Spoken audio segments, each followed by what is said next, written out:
Episode 8. And it's Wow, about 8 time. na! Yes! It's about time we talk about a issue that affects all women.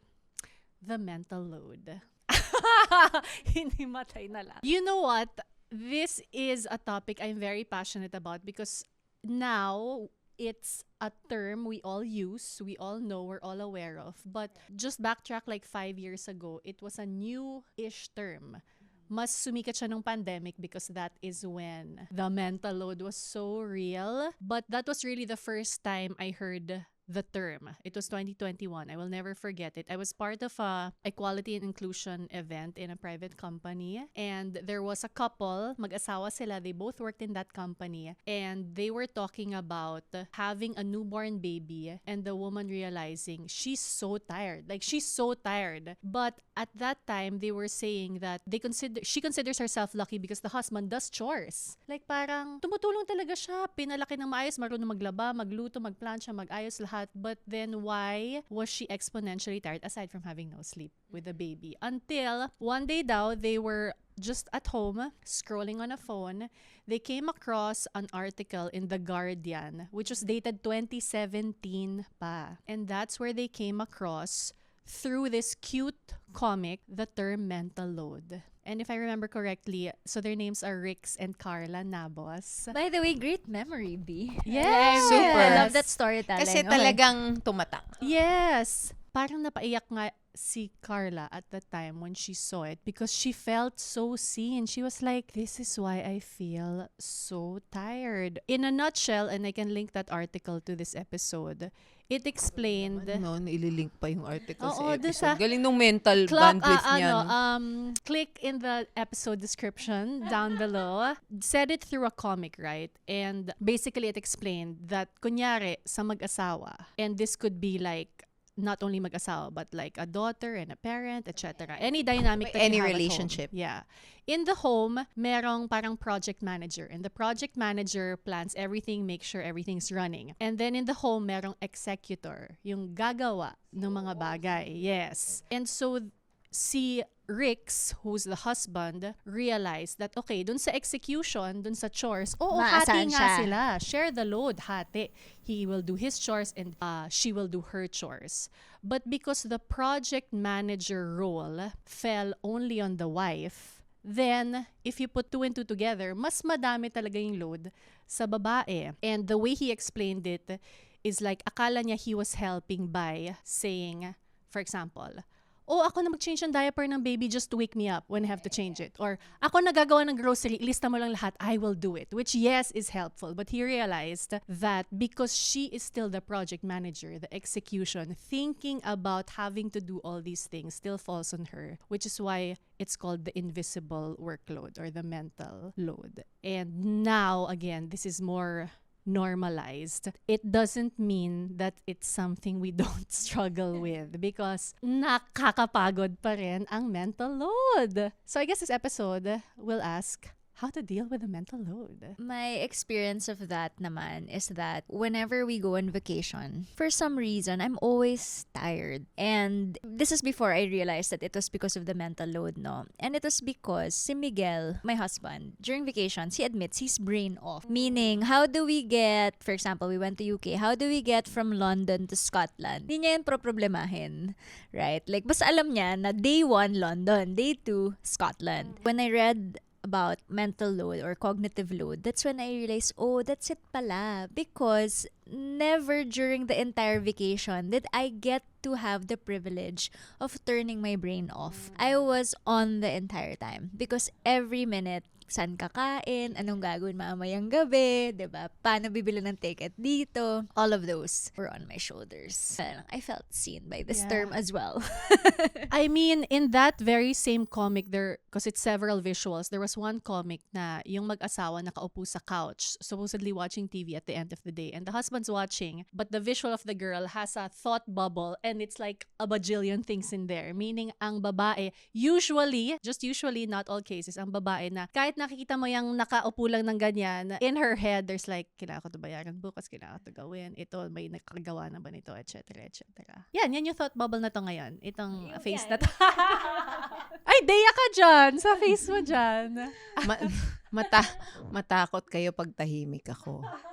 Kasi ibig sabihin, nag-iisip ako at tinatamaan ako. At triggered ako. Sorry na. Trigger warning pala ang episode na ito. Super! Ben Wintel, manginig ka na. Buti na lang, nagkaroon ng lino. So, okay. Diyos ko, Panginoon ko. Take a breath. Would you want to take a breath? Level up! Ano na lang? Hindi. Gusto mo bang simulan natin ng Hindi. pagpapakilala? Pwede ka Or naman. meron ka namang? Pwede Okay. naman. May ambag ako. Hindi, kasi ang ganda lang. Kasi, Siyempre may ambag ka. oo, dami kong ambag, girl. Kaya lang minsan, kasi nung pag pinapanood ko po yung mga episode namin, minsan sabi ko, manahimik ka din, Iza. Kasi give others the chance to shine. Pero ang hirap kasi talagang sapul na sapul. Dahil bagong nanay din ako. At ngayon nga lang nagkakaroon ng term dyan sa mental load, 'di ba? At siguro dahil ngayon ko lang din talaga ine-embrace, mas maging responsable. Ang layo ko pa rin sa pagiging responsible human being. Pero dati kasi I could delegate everything and not really have to care so much. But now it's a different season in my life. I'm really taking on more than what I was used to taking on. So talagang mentally lunod na lunod ako. And totoo yun na ikaw na yung mag-iisip kung ano yung menu dapat, ano yung kakainin.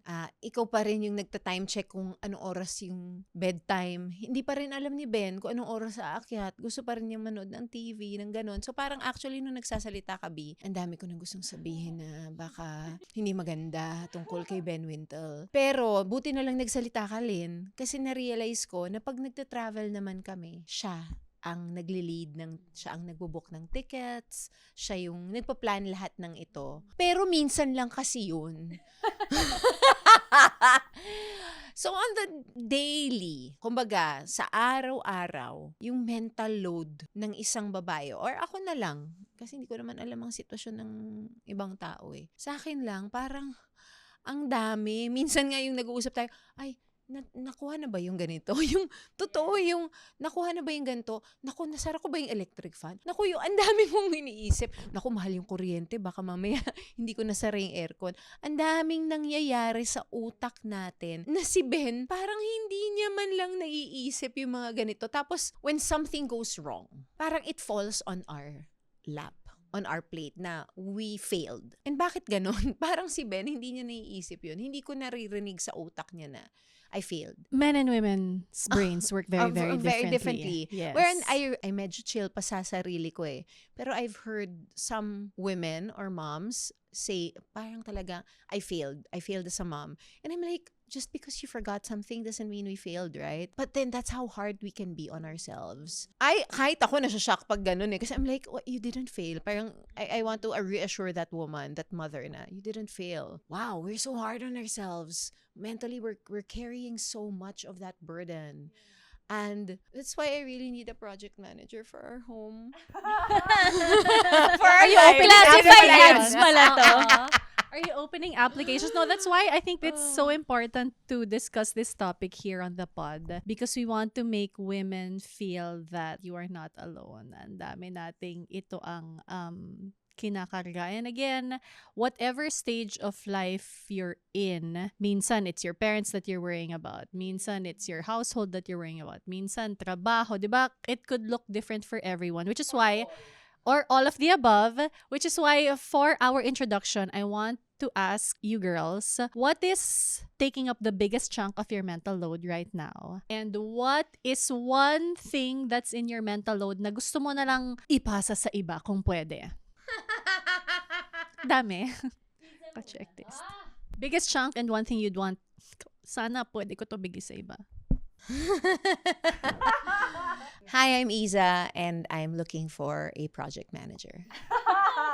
I guess it's not, syempre the biggest chunk of my mental load is Dea. Pero hindi ko siya gustong ibigay sa iba. I embrace that with my whole being and my whole heart. Tsaka hindi talaga gagawin din ni Ben. Hindi talaga. Walang ibang gagawa eh. Ako din talaga. Okay yun. Tsaka I really love Thea. Pero kung may isang mental load na nalulunod ako at talagang medyo bagot siya sa akin relatively, may magpatakbo na lang talaga sa akin ng pwedeng weekly lang akong tumingin. content creation. Nagpapaka-content creator lang talaga ako to stay visible. But I'm really an actress. That's my first hat. And I really just want to act, be on stage, be on a film set, and really not have to take some freaking content in today's... Sorry, masyado bang passionate? Sorry. Yeah, but in today's landscape, content is king. Kailangan mo ng deliverables, kailangan mo ganito, ang dami mo kailangan isipin, ikaw na din gumagawa ng ads. And while I am very grateful for all of these things, I would love to just have somebody manage all of that, like really, really fully manage. And because I'm still co-managing a team, I'm mostly managing the team. And I'm like, how did I get to this? Seryoso pala yung classified ads mo Oo. kanina, no? Naghanap pala Oo. talaga siya ng project manager. So, kung meron, yun. Hi, I'm Lynn. And to redeem my husband naman, to be fair, at home, medyo equal yung mental load namin. Because, for example, for bills, when you asked me earlier how much yung kuryente nyo, hindi ko masagot masyado because that's Miguel's. And he really takes care of all the bills, even our house in LU, he pays for all of that, you know. Can he take care of our bills also? Property tax, you know, yung mga adult things, right? That's yes. JC also. Yeah, so I'm very grateful for that. I love my work. It's very purposeful and very fulfilling, but I really, really hate the fundraising part. My mental load is I'm constantly worrying about where I'm gonna get the funds para magpasweldo ng mga tao para mapadala sa paaralan yung mga batang naka-enroll sa Mana Omega. Yan po ang mental load ng CEO. It's very tiring. Me also, my first hat, I would say, is that I'm really an educator. I love hanging out with kids. I love training teachers. Unfortunately, most of my time is actually spent on raising funds. So, meeting donors, developing partnerships. So yes, if Dex. yes, for STA also, negotiating for Thank the you. cost, yeah. No, anyway, so yes, kung meron man akong gustong ipasang responsibilidad, it's that. That's the one you want to pass. But is that also the biggest mental load that you Yes, have? for sure. Oh my God. Mahirap siya. I know it Oh, from for the... sure. Lalo from na sa Benz. operating... Lalo na pag may Cost mo. crisis, oil crisis, bumaba ang fundraising, no? So parang yun lagi yung nasa Yeah, utak. I get that. I'm Bianca. My biggest mental load would be anything to do with family and the home. Naturally, I think most women, yun ang pinakamalaking mental load. If there was something I could pass on, I hate anything math. I hate anything numbers. So parang if pag yan, yung time na pangsweldo either ng tao sa bahay or people that I work with, parang sana ma-delegate ko na lang yun. Mag-share na I lang don't- kaya kayo ng project manager. I don't have a big team at all, like konti na sila, but parang when I have to do that, I'm like, do I really have to do this? And also, one thing I would love to delegate, because a big part of all the work that I do is I have to stay aware of everything that's happening, news and culture. You're so So, plugged in, ha? I am too much. But I would love to have, like, you know how Barack Obama talks about at the end of the day, he has a folio that has all the news that he Ah, needs to I thought Yun you ang were going... gusto ko. Parang kung mapapasa ko yon, if someone can give me a Yung portfolio summarize na, di ba? every night Si of all the... ChatGPT. Totoo din naman. Oo, pwede na nang i-summarize I sa'yo. don't want to waste water. I know. Pero, or you can Isa have... pang mental load Oh, yun, yun, your oh. environmental Oh my footprint. God. Lahat nga iisipin natin, lahat may kapalit. Pero akala ko sasabihin mo, I'd love to have an Emily. Di ba yung may nagsasabi? Ito yung taong to. Ito yung Yung gano'n. pangalan at Mga lahat oo. gagawin mo. So yeah, those little things we'd love to pass on. Several things that overwhelm us, but also some things naman that work for us when it comes to managing all this mental load. So I guess we just want to share with everyone things that have worked for us na baka they can try and it might work for them. Meron bang ma-share si Iza? yung mukha niya sa gilid, kanina pa ako na-distracted. Hindi ko kasi alam kung paano ko, ang taas ng OPEX ko, ang daming tao sa bahay. Bakit parang hindi pa rin siya at the state I would like for it to be at? Ibinabalik ko siya sa sarili ko na marahil mali ang pamumuno ko. may kulang? Ano ba yung areas for improvement? Ang dami ding pagkakataon na gusto kong magstay sa bahay para ayusin siya. Pero ang katotohanan, gusto kong at kailangan kong magtrabaho, lumabas ng bahay, literal, kumita, maghanap ng pera para din masustain yung OPEX ng bahay at ng buhay ko. Kung meron akong natutunan dito, or ngayon ko palang natututunan, kasi ang hirap sabihin na natutunan ko na, no? So what I'm learning now, which I never did before, carving out the time to sit with your partner or your staff. Plan the menu, look at the budget sheet. Anong budget sheet? Wala akong ganun dati. Ano ba yun? So, ang late ko siyang natututunan in life, but it's never too late to learn. Pero sana mas natutunan ko to ng bata ko. But, yun, siguro parang, I really wanted to guest you, B, on a podcast episode before nung sa Between Us. Yung time management. Paano mo nagagawa na you're a mom of 2, nahahatid mo pa, meron ka rin namang Pilates time, meron ka rin namang paano mo nagagawa to. But anyway, it's I think if you're watching this and you're still in your 20s, 30s, or basta at in any season of your life or my age, parang I think it also boils down to time management and really to planning also. Kasi hindi ko naman na kailangan isipin yun kung naplano ko siya ng mas maigi. Pero may kilala din akong planners na parang lagi ding bukas yung mga tabs sa utak nila. So baka nga it's really beyond that even, so I don't really know. Bye. Meron kasing mga hyper-vigilant personalities. No, ang ayon sa research ng Hindi, Which means, hyper-vigilant, they tend to focus on everything that could go wrong. More than the usual person. that takes up mental load. Yes. So, in positive psychology, it's called a saboteur, yung pagiging hyper-vigilant. Yes. Kasi, yun nga, you cannot stop obsessing over every single detail that could go wrong na it paralyzes you na. I think, yun yung challenge nung sinasabi mo na plano na nila, magaling naman sila mag-manage ng time, pero laging bukas pa rin lahat ng tab sa utak nila. Kasi dapat yun, they're also still able to practice na, okay, I've done everything I could. surrender. Diba? Yeah. Or parang find peace in the fact that you prepared early. Dapat it brings you some peace eh.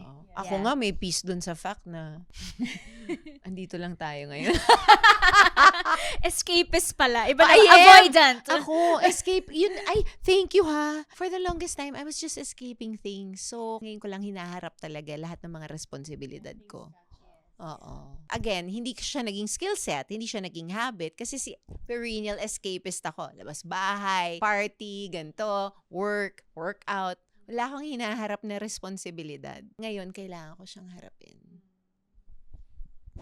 At gusto ko siyang harapin. Me, what has helped me is to make lists. So, I would list down the things that I needed to do and I would say, okay, ito yung realistically kong ma-achieve today. And then ito baka pwedeng for another day. Kasi pag nakalatag siya, feeling ko mas may control ako kahit papano. But then I realized one of the things I had to learn how to do is to also tackle the difficult things little by little. Before kasi ang ginagawa ko lang, kasi gusto kong mag-check sa, di ba may list ka? So gusto mo i-cross mo yung list of everything your list, no? But then I realized that, or I think this is also maybe a common tip. What you can do is you can start with the hard thing and like try to, habang mas madami ka pang energy, and do as much as you can of that before you actually move yourself with the simpler things. And then you also feel like you're rewarding yourself, diba? Kasi you're able to check something off. At least that's what's helpful for me. Para lang hindi ako mag-fixate na, shocks, ang dami kong gagawin. Kasi pag hindi ko siya nakikita, lahat lang siya. Nandun. So you're also saying you pace the parang difficult and the not so difficult. Depends on what works for you. Pero maganda yun kasi at least, minsan kasi yung difficult hard to fully check, diba? So baka, at least na fully check mo man lang yung isang not so difficult thing. It's good. So you have a to-do list. I have a to-do list. I write it on my phone. And what usually happens is I write it the night before. Na ito yung tatry kong gawin tomorrow. next day. But I've also become kinder to myself na pag hindi ko natapos, I just say, okay, then I have tomorrow again to Yes. start. Yeah. I like that. Super, super same. A lot of people, if it's not lists, I'm also a to-do list person. And then I just have learned to be kinder to myself, to move stuff if hindi natapos. There are different trains of thought. Like some people naman believe in time boxing. So more of like, visualize like the calendar in the phone. 'Di ba parang when you put in an entry, it's by box, meaning morning deep work ako, or afternoon this is like family time, or like whatever it is. But some people adhere to that. So some form of that definitely helps with the mental load. But ako, a tip that has worked for me and I still continue to try is communication is such an important tip for mental load. Because a lot of times, and lalo na earlier in my marriage, naiinis ako sa asawa ko, hindi naman niya alam yung kinainisan ko. And I expect him to know na ito yung rason kung ba't naiinis ako. A lot of times, we expect other people to know what's going on in our head when in fact, they have no idea. My husband always complains na parang sometimes I tell him something out of the blue, kunyari we're in the car, and then I said, yung ganyan-ganyan, yung parang like mid-sentence, mid-conversation, because I already had half the conversation in my head. I have learned that, communicating is so important in easing mental load, whether it's communicating to your parents, if you're expecting this of me, I cannot do it by this time, I can only do it by this time, or communicating to your partner that hindi ko na kaya this part, please help me here. And that also came out in that conversation nga that I had, circling back to Rix and Carla. The communication that they had is that yun nga, dun sa analysis na half sila sa execution, pero kung yung wife lang yung project manager, hindi pwede. It was easy for them to grasp the idea of that because ang trabaho ni Rix in the company is a project manager. So ang naging compromise nila is hahati sila ng chores, pero the guy has to do it end to end. Meaning, from the start, from thinking about it to execution. But they shared an important part of it. Tayong mga babae kasi may tendency tayo na how we want things done is how things should be done. And so one important part of how it worked for them is that, okay, inassign na kay Rix, let's say, everything, end to end, siya nakukuha. Huwag mo nang intindihin yung Kung Huwag mo nang paano. kulitin, huwag mo it's so hard for women, but ipaubaya mo na, sinabi mo na that you need help, to not micromanage that. Can I add a story to that? So, Which is easier said than done, but it has to be Yes. articulated. Yeah. so because I brought this up with Miguel, yung sana take turns tayo in vacations para I can also experience the brain off. And then we had this trip na he planned everything. And nag-away kami.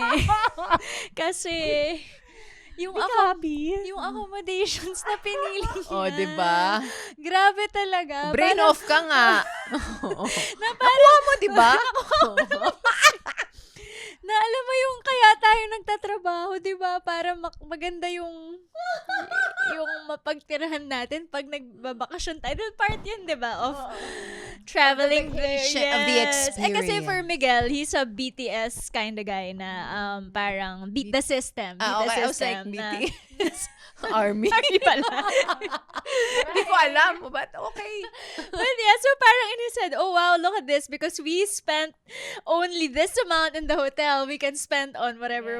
Anyway, so, yeah, nag-away kami at napagdesisyonan namin na when it comes to traveling, he can contribute to my brain off in the itinerary part, pero accommodations, ako yun. See, that's a good compromise. Yeah, pero nakakatawa nga, but it won't happen nga without a conversation taking place. I do think that's very important. But I want to bring up something, no? And it's a dynamic I see kasi with my sister. My sister is obviously the panganay, no, eldest. So she takes care of everybody. Iba din yun, Yeah. panganay mental Iba rin yung mental oo. load nila, 'di ba? Yes, So God bless po. ikaw Hindi lang. po ako panganay, pero opo. So, when my mom was in the hospital, my mom and I noticed na every time my sister was there, my dad orders my sister around. Kanari, nasa hospital kami, binabantayan namin si mom. Si papa, because he's so sanay na, by the way, nanonood yung mom at daddy ko lagi ng Yun nga, podcast sabi ko, natin. hello po. But we both called him out na when my sister's around, Ann, timpla mo ako ng kape, Ann, ganyan. Pero pag ako lang, Ikaw? wala. Actually, siya pa nga yung inuutusan ko Papa, ako mo tubig. Anong feeling ng sister mo doon? So, kinall out namin siya and my sister heard us call him out na, Papa, bakit mo laging inuutusan si ate? But anyway, my sister, she's amazing. And actually, I sent her a link to, the mental load of being panganay. And she said, to be honest, I enjoy it. That's how I show my love. But I think what was important in that moment is that, sometimes they're not gonna speak up, right? Because sometimes they've embraced their duty. Like my sister, like that's her way of showing love. But I had to call out Papa, Mama, and I because we wanted him also to be aware na, uy, kung kaya mo namang kunin yung tubig, ikaw na. I'm also saying that to myself kasi like, kung inutusan yung daddy ko nung nasa ospital kami. Naisip ko, kasi kung gusto nyo magbigay ng tips sa mental load, a big part of it is really embracing. So that's why okay yung ate mo. At gets ko yun kasi ganun din ako. Yung parang hihinga na lang ako. At ang hirap sa akin mag-regulate ng emotions ko ng mga nangyayari. Parang pag hihingi na ng pera para sa ganito, pang tuition ng ganito, pang allowance ni ganito, ng ganyan. At nanggagaling sila from several places all at once. Gumagano na lang ako. Sandali lang kasi kailangan ko mag-send ng ganito.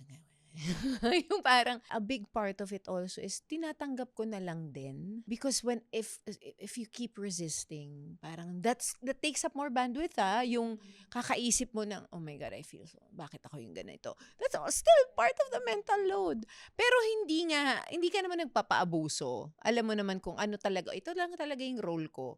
May pag alam mong mababago mo pa, katulad ng bedtime, for me talaga yung bedtime na umakit ka at this point, pag kami umakit na sumunod ka na, yung kailangan ko pa talagang tawagin ang bands 20 million times bago ka umakyat. Parang yun yung mga hindi mo pa rin gets. Pero the other things, parang tanggap ko naman na in my life. And I'm not just talking about my marriage, as you said, sa mga kapatid ko, sa bahay namin, but I'm also learning to be better. In terms of communication, na-realize ko, okay, planning ahead, yung tell the stuff. Kasi feeling ko minsan, nasabi ko na yung mga chores na gagawin. So, again, thank you for reminding me. Yung I have to do that the night before. Yung tomorrow, ito yung schedule ni Dea at ng pamilya. Okay, this driver assigned to this. Ito yung magiging and then ito yung mga kailangan natin gawin. This is Dea's schedule. Kailangan siya din visible for all. Kasi actually, visible lang siya sa utak ko. Hindi pala alam nga nung mga tao. Asawa ko naman, ilang beses ko nang sinabi, hindi pa rin tumatatak.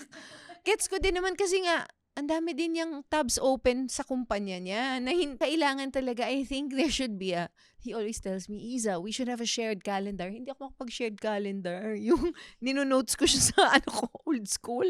Ang tanda ko. At tinuruan pa nila ako mag-shared calendar. Hindi ko pa rin na-apply. Pero, I mean, it starts with these little things, I think, where there's visibility dun sa, I think, mental load ng lahat. And I think we have to put it there na where it's visible for all. Na ito yung menu. Sige, kung hindi nag-work talaga sa chat, kasi malamang baka yung mga kasambahay mo, hindi na rin nila mapuntahan yung natabunan na. So make it visible by writing it on a board. All these things, because it's, again, still part of the communication process. Please know when to say, I need help. Ubus na ako. I remember. Actually, bago ka pa maubos. Or paubos na ako. Eto, I remember Ben being a numbers guy. One situation, I think we were still in Makati at that point, na parang hindi daw niya gets. Tapos parang na-gets lang niya na pag numbers, nasabihin ko daw pagka 20% na lang yung titira. Tapos ako yung parang, doon pa rin tayo, doon mo lang mag-gets. Pag nilagay ko na sa number, parang pag emotions, hindi niya gets. Pag sinasabi mo lang na I can't anymore. Pero pag nilagay mo na sa kanya, I'm operating at 20%, I really can't anymore. Doon lang mag-click sa kanya. So I guess also find the, kung may love language, merong SOS language na maiintindihan mo na, ano ba yung may tawag sila dyan, di ba yung parang yung code? O may safe word or may something na pag sinabi mo, really have to pay attention. This could have a part 2 and a part 3. Alam mo yun, parang the mental load never ends. But I think what I do want to share with everyone before we wrap up is that because nga it's called the mental load, the invisible load. That's a key thing. Parang I guess we all have to work in whatever system it will work for us and those in our home to make the invisible visible. Whether that's through the communication or through your to-do lists, 'di ba? Parang the more we try to make what is invisible visible, maybe that's a step. And also siguro as a last, Bilin, a reminder to all of us that I think an important ingredient of handling our mental load is to really try to be aware of what we can control versus what we can't control. Kasi ang laking bagay din nun, to your point earlier, yung hypervigilant. If we waste our bandwidth on things we cannot control, di ba? Maubos din tayo. So, the final word is good luck to all of us. Yes. God bless. Tayo. Ay, paload tayo.